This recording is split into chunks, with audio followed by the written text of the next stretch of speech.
Please excuse us. We're having technical difficulties that are beyond our control. But it's only a temporary situation, meaning that we're ready to rock and roll. Right now.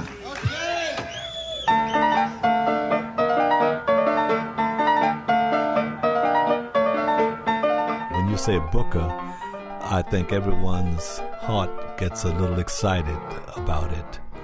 And they say, yes, indeed. Booker was probably one of the most fired people in my band the 5 years or so that he played in it. I did it, and I am the best that ever did it. And I'd have said the same thing if I wasn't smoking or drinking, too. But I'd always hire him back.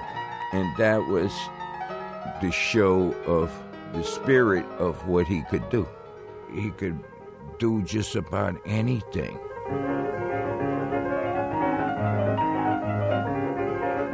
He was very much a stream of consciousness player with a huge repertoire of songs, harmonic ideas, and rhythmic ideas that he pulled out of the hat like a musical magician.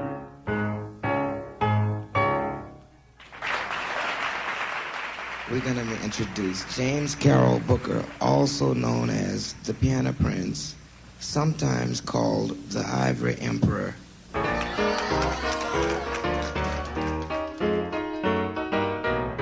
Hello, I'm Joe Boyd, writer and record producer.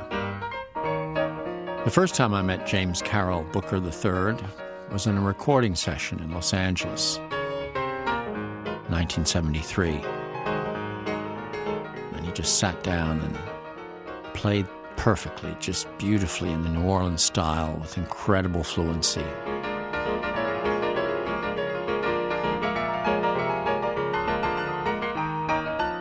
My next encounter with James was in New York City a few years later when I was recording a classic New Orleans R&B song by Huey Piano Smith called High Blood Pressure with a singer called Jeff Moldor.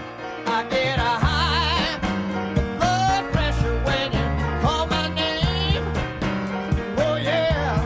And I knew that James would be absolutely perfect for it. Blood pressure when you call my name. Oh yeah. Engineer John Wood. Booker arrived at the studio and he's dressed in a pink cerise jumpsuit, a patch over one eye. He sits down at the piano and he just starts vamping away. Every time we stop a take, he's playing something else and starting to annoy everybody else in the room a little bit. And he carried this little, it was like a plastic handbag, and it was also pink, and it was a little cassette recorder in it. And he would record everything on his little recorder. So when we were playing back in the control room, he would infuriate everybody else on the session by staying out in the studio and playing his own recording. The rest of the musicians were an all-star team of New York session guys. Very cool, very professional. James was bouncing off the walls, talking a mile a minute. I could see these New York session guys just rolling their eyes, thinking, who is this freak? So I tried to distract him during a break. I asked if he knew a Louisiana Dopers song that I'd heard once, called Junco Partner. And Booker looked at me, stopped playing, gave me this funny look, and he said, Junco Partner? Know it? That's my theme song. Down the road, down the road. Whoa, come a Junco Partner right now. And it was just amazing. And after consulting with John Wood, my engineer, I offered James $1,000 if he would let us record him in New Orleans, just him and piano. And he rejected the idea out of hand. He said he needed his band. But sure enough, 3 weeks later, my phone rang. It was James saying, how about that $1,000?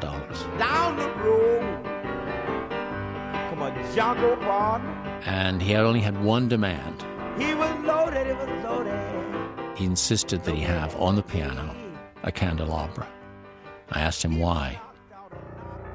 He said, 'cause I'm the Black Liberace, baby. Is everyone all right?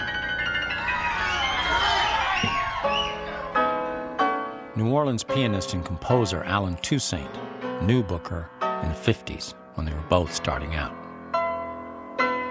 Well, he was so classically trained, he could play Rachmaninoff as a little boy. He must have practiced when he was 6 months old, I don't know, because by the time I heard him, he was 12, and it sounds like someone who has been playing for 20 years. Can you tell a little bit about how you and Booker started playing at such a young age in clubs and on records and things in New Orleans? During those days, radio stations usually had a little piano in their station. And Booker came up just like I did on an old upright that was never totally in tune, but radio stations' pianos was a little better than ours. So we'd go in when no one was on as a special artist and sit in and play those pianos. And sometime the DJs would say, we'll go in and play a piece on the air.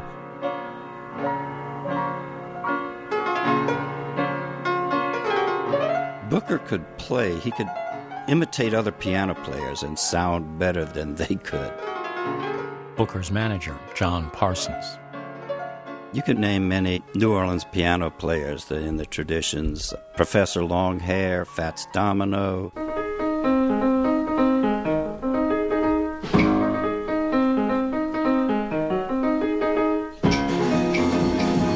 They would use James Booker, actually, if you look at some of Fats Domino's old records. You look at the fine print, it's James Booker on the piano. Well, I'm going to New Orleans. I'm going to see the Mardi Gras. Because Booker could play like all of these people. He could play long hair stuff. Little Richard is another one, Ray Charles. And he could sound better than they did. I want to know what's carnival for. But they could not play like James Booker. Ladies and gentlemen, what I'm playing for you tonight is the story of all of my influences, from Beethoven to Ray Charles. Hope you like it.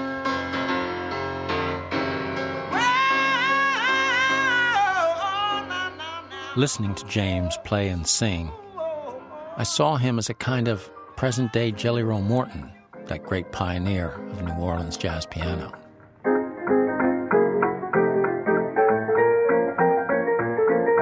He revered Jelly Roll, even joking on occasion that he was his reincarnation. All right, you know, it is true that I was born on December 17th, 1939 at Charity Hospital. Unfortunately, I wasn't quick to point out that Jelly Roll did die around the same year. Jelly Roll also went around Biloxi, Mississippi, where I was raised by my mother's sister, and nearby Bay St. Louis, Mississippi.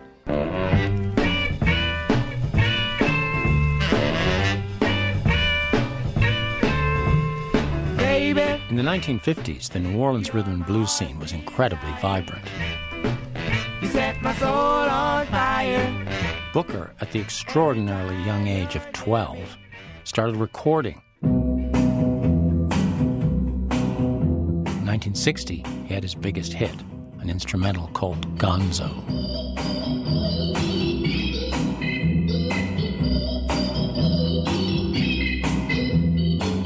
Mac Rebennick, better known as Dr. John, is another influential New Orleans pianist who worked with and learned from Booker. Booker taught me how to play organ. He was a slamming teacher.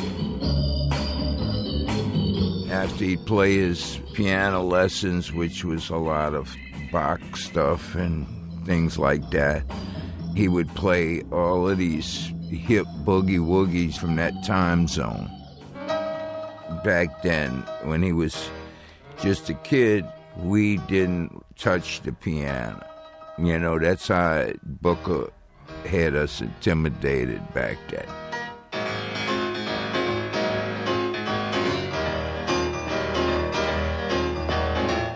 Well, there were all kinds of little intricate things going on, and they were consistently on and final. And he played it as if he was living the moment. Do you think you can explain a little bit about what it is about Booker's technique that makes him unique, that is so remarkable? I mean, is there something that differentiates him in the way he uses his left hand or the way he... His left hand is very, very interesting because there's a general copycat kind of Booker thing that we all have tried to do. We all mimic at some times. And it sounds like a regular romping semi-junker blues.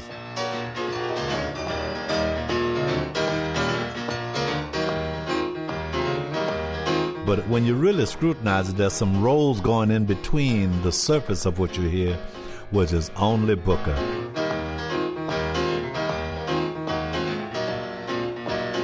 And it would be so consistent and so on till you would never know how complicated that is. It just sounds like, oh, he's just having a good time like everyone else. It seemed to be better, but we don't know why.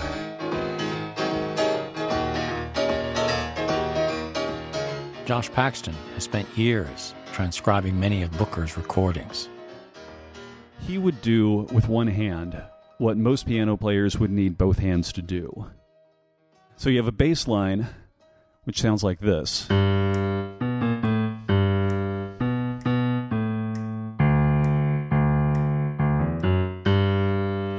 Then an accompaniment with some chords over the top of it, which sounds like this.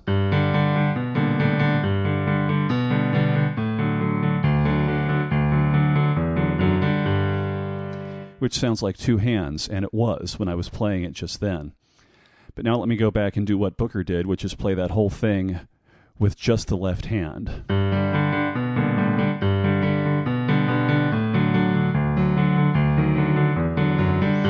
Now that was the same thing, but it was all with one hand. And what doing that allows me to do is to do this with this over top of it.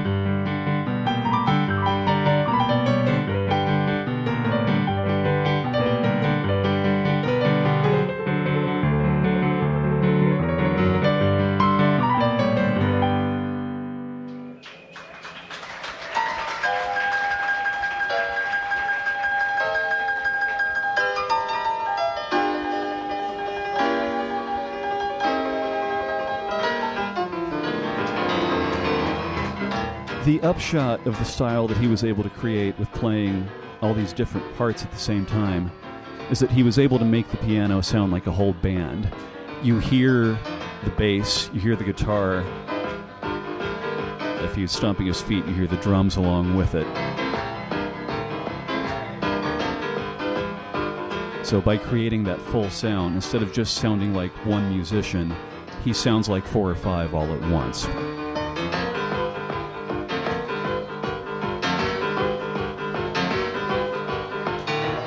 Throughout the 60s and 70s, Booker was in great demand as a session musician. He was in Mac Rebenek's band for several years and appeared on dozens of R&B records, playing with many greats, Aretha Franklin, Ray Charles, Little Richard. But at that point, he was always just a sideman, never stepping into the spotlight to show the full range of what he could do. Alan Toussaint. That's a very good question. Why Booker didn't rise to fame and popularity that it seemed like he would have been well worthy of. All musicians always thought of him as, yes, he is the cat, he is the guy. And how New Orleans in general, well, he always could get a gig. It may have not been the gigs that were suitable for framing, but I think Booker, for some people, for many, was a problem to understand and get along with it and to guarantee that he would cooperate. Like he may be on a gig somewhere, and after the intermission, Booker may not show up on the way back.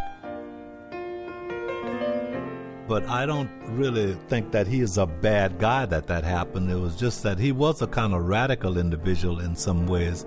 Oh, just let them talk if they want to. Mac Rebenek. The Mississippi police pulled us over one time, and They said, "Oh, it smells like weed in here." And Booker says, "Yes, officer, I saw you coming with your lights, and I threw it all down the road." And the police, instead of pulling us over more, said, "Get the hell out of here." And only Booker could have pulled that one off. And let them whisper, let them whisper, for they know now, they know now. I mean, it says that me and Booker were originally junkies. What's between you and I? He changed from being just a junkie to an acid head and a lot of other drug things. You know I'll be loving you. I had fired him for the last time out of my band, and I told him, "Please don't go to New Orleans. They have an APB out for you, and they're going to pick you up." But knowing Booker, we should have knew he was going to come back. But Booker went to New Orleans and got picked up. After a spell in prison for drug offenses, Booker tried to get his life back on track. Drummer Jim Sherrick played with him in a band in the early 70s. I was playing with James at a time where he was very actively trying to improve his life. He had put distance between himself and a lot of other great musicians. I never, ever played a gig with James where James didn't show up, where he stopped playing, or any of the things that you heard so much about. It was around that time that we came to New Orleans to record Junco Partner with James. It went just as I imagined. All right. He'd been skeptical, but once he sat down, looked at that candelabra, he just came out with tune after tune after tune. Incredible. In a huge variety of styles. Me and my wife, we still on down. I think that was the moment when he realized just how well he could hold his own as a solo performer.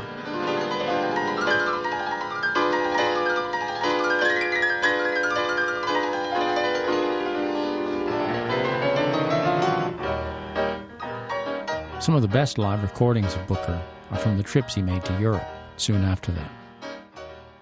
James Booker, welcome to England. Very good to be back. And this occasion is for a European tour. Yes. I'm doing an album in East Berlin, and I'm doing a tour of Germany. The styles that you've been playing for us today represent the best part of the New Orleans piano, right? The Fats Domino style, the Alan Toussaint style. Yeah, well, that was a very small portion. You know, it would take me the rest of the year to really go through the whole thing. All right. Is everybody all right out there? Did he talk a lot about Europe and what it was like playing over there and how he was received? Everybody okay? Yes, he did. He had such great reception there. I thought so. And they were very into his performance.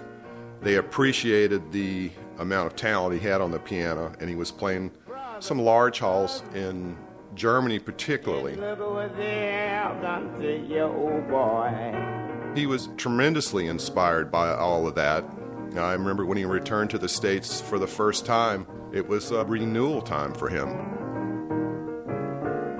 I think he felt like he was starting to feel some real acceptance, and unfortunately, the backside to that is he came back to New Orleans, and we're somewhat notorious for doing this. People can be superstars in Europe and come back to New Orleans and be faced with the same situation of playing to small crowds again. He found that to be particularly frustrating. What would you like to hear? I think I do what I feel like doing. That's what I better do. Do what I feel like doing. I was profoundly affected by being with somebody that was that amazing and was still struggling. Thank you, baby. God bless you. Man, if you're this great and you're still struggling and you're still making $35, $40 for playing 3 sets a night or something like this, then there had to be something wrong. I deserve the Congressional Medal of Honor for working 25 years without a vacation. That's because I love it. If money was everything, I wouldn't be here now because I'd have quit it a long time ago. The Maple Leaf was a popular New Orleans club, which became a home for James with the uniquely eccentric combination of music venue and laundromat. You could clean your clothes and hear Booker play at the same time. The manager, when Booker started his residency there, was John Parsons. James used to love to hang out at the Maple Leaf in the day. So he would come in, and Alice would be working, the barmaid, who invented a drink for him called a pink panty. And Booker would do his laundry there, and the way he would do that, he would come in and he would take off all his clothes down to his underwear, and he would put his clothes in the washer, and a woman would come in, and you'd hear a scream, and there's a naked man in the laundromat, and it would be Booker. Beautiful, beautiful, beautiful. The more the merrier, my dear, the more the merrier. James's mind really was kind of getting out of control, and he was wearing his underwear on stage and urinating in cups, all the stuff that people love to talk about, that when your friend does this, it hurts you deep to your soul. Has this time healed your wound, my dear? One thing I think that I avoid talking about a lot of times was James's homosexuality, which I think is really inconsequential to his music. But I can remember one time going to Lou and Charlie's, which was a jazz club in New Orleans. And it was a rainy night, we stopped the car right before Lou and Charlie's, and James went into this thing about that he was nothing, that he had been unsuccessful in love and his sexual acquaintances in life, and that he was nothing. He was neuter, he said.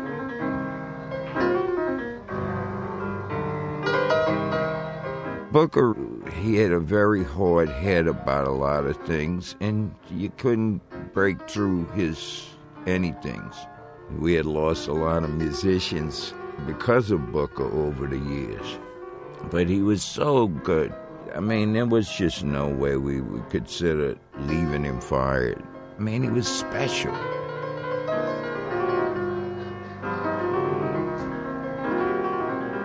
Whatever piece of music that James decided to play, and he had a huge variety, he channeled his own inner pain into these songs. He was able to make you feel as if he was speaking of himself even when he was doing a standard. Nobody cares about me. I ain't even got a friend. Don't even know I'm living. When will my troubles end? You know that black night is falling. Despite his poor health, James recorded another studio album in the early 80s with record producer Scott Billington. When I knew him, I think he was struggling more than ever to get his life together because he'd had addiction problems and maybe some mental illness.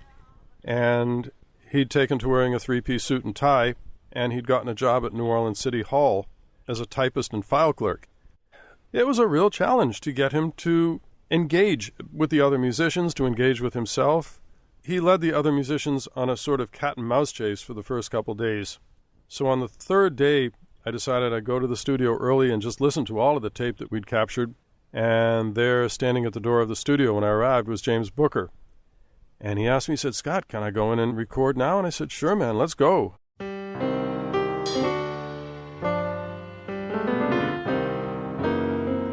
1983, James's demons finally caught up with him.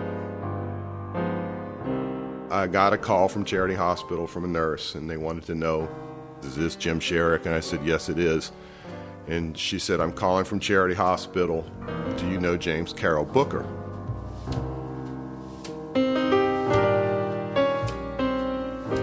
And I said, "Yes, I do." And I immediately said, "Is James dead?"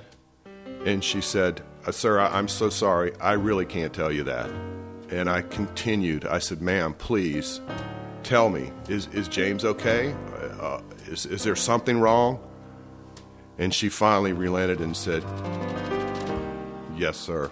I'm sorry to tell you that Mr. Booker has expired."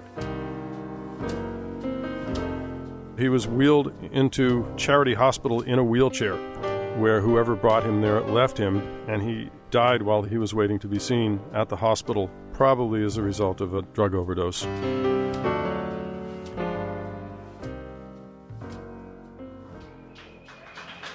Today, I see James as part of a long tradition of great piano players. Classical, romantic, blues, jazz, everything in between. From showmen like Liszt, their coattails hanging over the back of the piano stool, right up to his own idols like Professor Longhair and even Liberace. Good night, sweet. Well, it's time to go. Hope you come back tomorrow night, ladies and gentlemen. 'Cause that's it for tonight. I say good night, sweetheart. Good night. James Carroll Booker III took all of it in, but he always made it completely New Orleans and completely his own.